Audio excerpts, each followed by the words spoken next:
You love talking about football and you love talking about Manchester City, Trev. So there we go. They leapfrog Liverpool, move back to the top of the Premier League summit, a 3-0 win over Brighton. But here's the deal, Trevor. City and Liverpool don't share the same kick-off time now until the final day of the season. Yes. So should we expect more leapfrogging from this point onwards? Possibly, yeah, if both teams continue to win, which I expect them to do so. I think you can ask any Tottenham fan. When Tottenham lost the Premier League to Leicester City, who deserved it, Leicester City kicked off first more often than not. And I think if you kick off first, you've got an advantage. Because one, if you win, you're putting the onus on the other team to have to win to stay with you.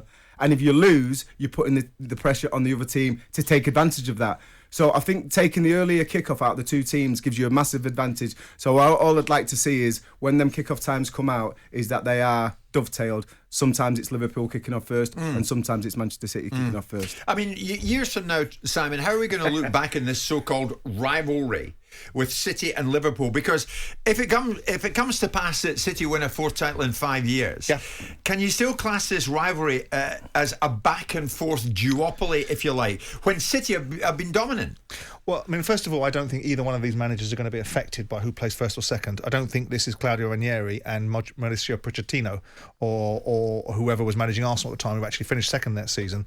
I think these are two elite managers that are zoned in and are absolutely focused on what they're doing, and to some extent their players are in the exact same space. So I just think they'll both win their games, and tragically for Liverpool, I think City will win the league by the very nature of Liverpool dropping a few points in the middle of the season in terms of a couple of additional draws. Of course it's a duopoly in terms of competitivity because no one is streaking away. To win a league, Manchester City had to get 100 plus points.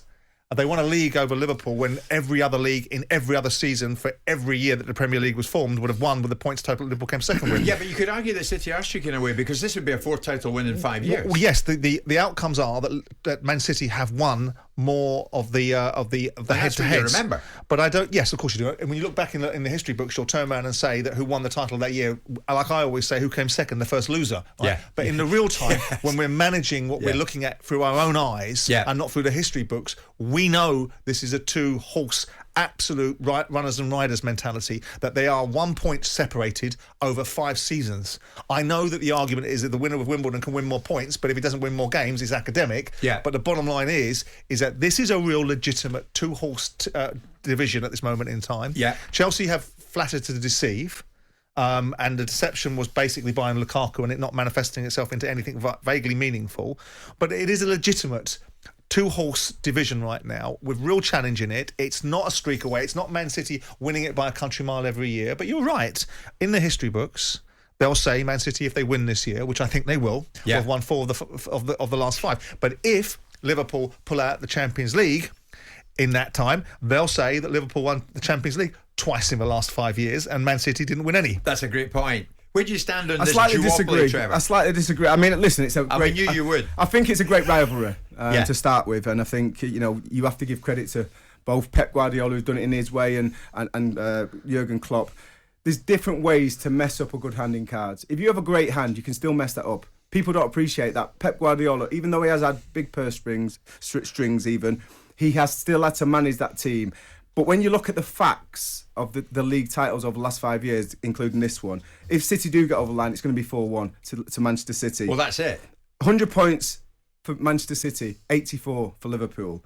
98 points for Manchester City, 97 points for Liverpool. That was close, as we know.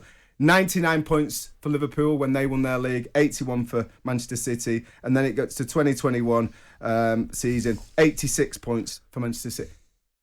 Even though over the 5 years, and this is where stats get cloudy for me, the stats might say that over the last 5 years they've had similar points tallies. But actually, if you look at it, Manchester City have blown Liverpool out of the water more often than not in the league. And if they do it this year, I think it's going to be by a point or possibly a few. Yes. I think it's undeniable that Manchester City have massively superseded Liverpool. So this is no duopoly?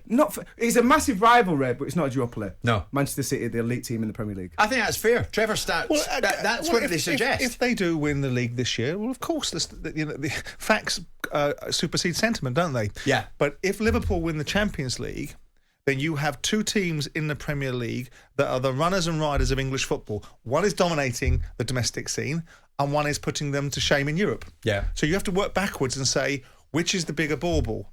Which is the one that everybody really wants to win? Or which is the one everyone attaches value to? I think it's the Premier League because I think it should be the bread and butter. We agree on that. And I think most managers of any salt will say it. The Champions League gives you the icing on the cake, and it gives you the validity for your existence. And Thomas Tuchel has traded on that because quite rightly so. Sure. The bottom line is that Man City, if they win the league this year, then the argument, as much as I want to make it in a different fashion, will be irrefutable.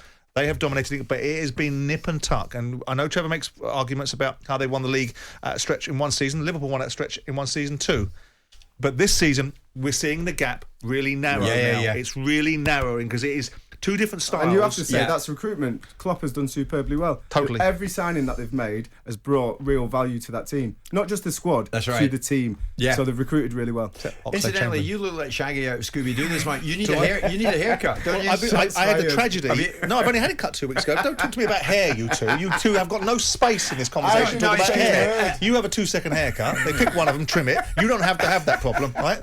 I am tearing my hair out because I had to share a car with Michelle this morning. Oh, all right. I didn't enjoy it. So it got a bit tousy in the back. Yes. No, it's just that.